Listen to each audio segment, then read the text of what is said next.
Hola a todos, mi gente linda, mi gente bella, mi gente hermosa, bienvenidos otra vez a su canal de Filósofo 777 y el día de hoy te voy a hablar nada más y nada menos que vamos a hablar de las 30 preguntas que Nicolás Maduro no ha querido responder.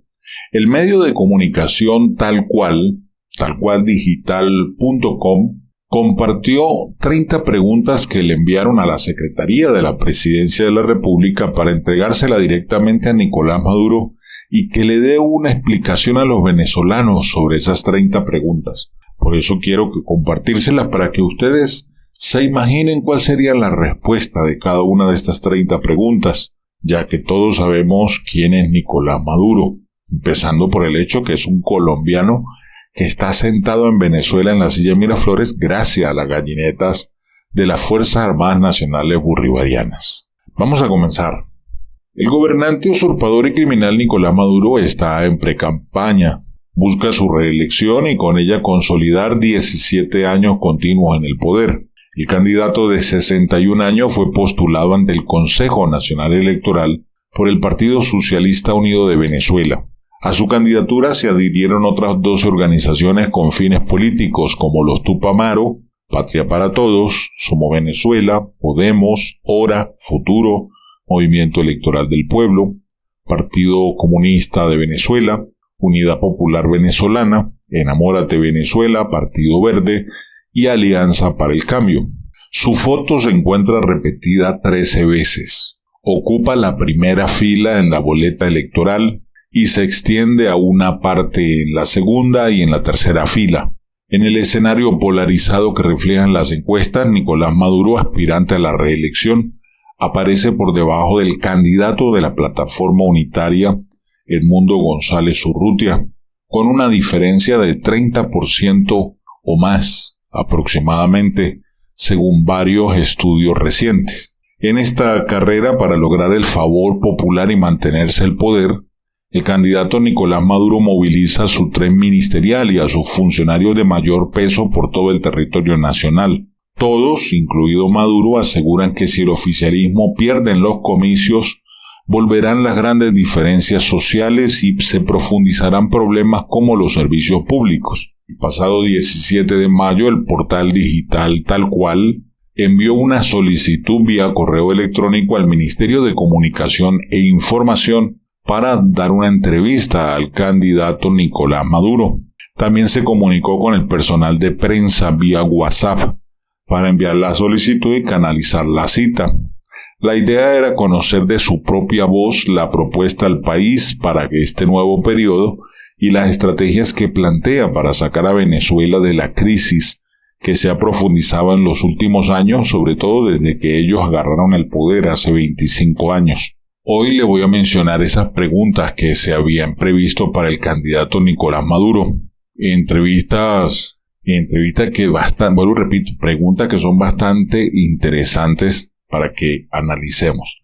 Vámonos con las 30 preguntas. La primera sería, ¿por qué se postula a un tercer periodo? ¿No hay liderazgos emergentes en el Partido Socialista Unido de Venezuela? ¿Qué creen ustedes que respondería Maduro a eso? Otra pregunta. Las encuestas lo ubican en un segundo lugar por debajo del candidato Edmundo González. ¿Usted considera que puede cambiar su aceptación en el electorado pese al descontento que existen en diversos sectores de la población? Ahí yo creo que él metería un cuento chino y diría que la gente no está molesta. Pero bueno, tercera pregunta. Lula da Silva y Gustavo Petro han propuesto un pacto para garantizar una transición pacífica y la vida de quien resulte electo. ¿Cree necesario que se suscriba un convenio de este tipo? Yo me imagino que ahí hablaría él de que él es el hombre de la paz y que de repente la oposición es la única que no quiere elecciones. Ese es más o menos el contexto, la diatriba del personaje.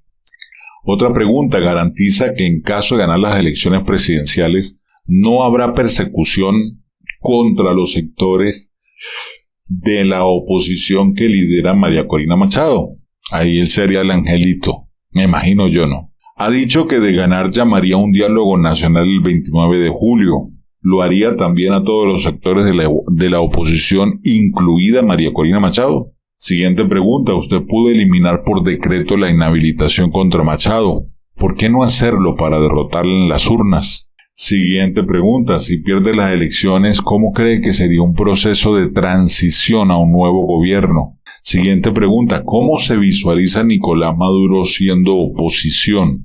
Otra pregunta, si pierde el 28 de julio, ¿cuál sería el llamado a todos sus seguidores? Otra pregunta, casi todos los ministros de petróleo de las últimas décadas han sido señalados incluso por su gobierno de corruptos. ¿Es posible un gobierno de Maduro sin corrupción en PDVSA y en la administración pública? Otra pregunta, ¿en qué momento y por cuál elemento se enteró usted de la corrupción del caso PDVSA Cripto, que según fuentes oficiales comenzó a fraguarse incluso desde el 2020? Otra pregunta, visto lo ocurrido con la trama de corrupción PDVSA Cripto, ¿cree necesaria la derogación de la ley antisanciones que sirvió para la opacidad en las contrataciones y la falta de la Contraloría Pública?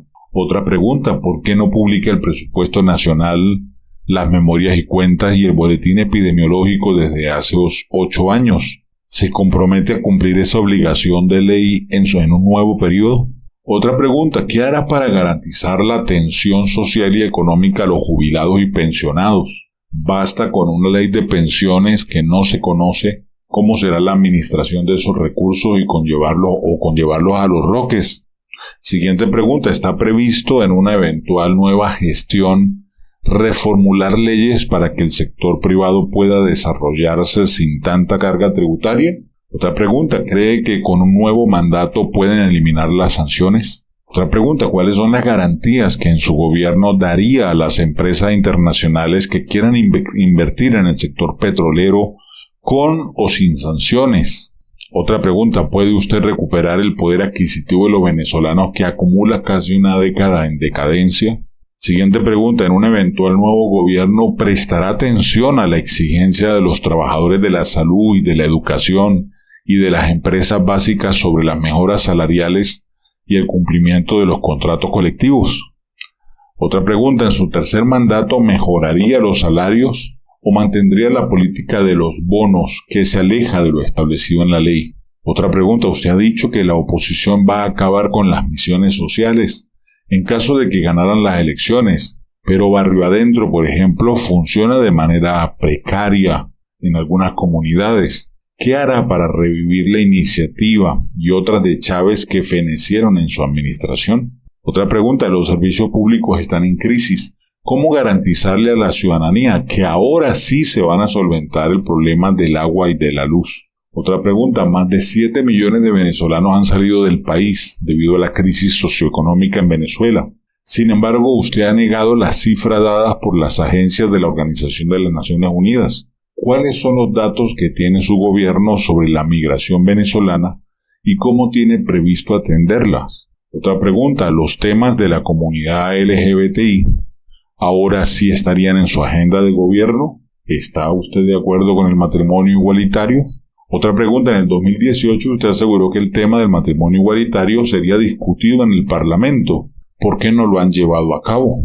Otra pregunta, ¿cómo atendería su gobierno a la petición de organizaciones feministas sobre el fortalecimiento del sistema de justicia para atender y prevenir el maltrato? Otra pregunta, ¿está de acuerdo usted con el aborto? ¿Qué respuesta daría su gobierno a la petición de organizaciones feministas sobre este tema?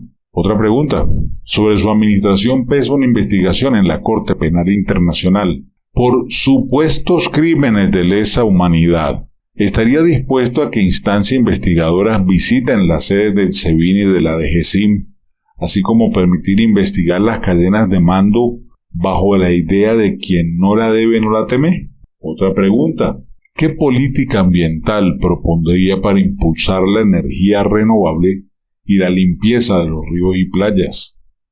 Y última pregunta, ¿por qué no atiende con regularidad las entrevistas de la prensa venezolana?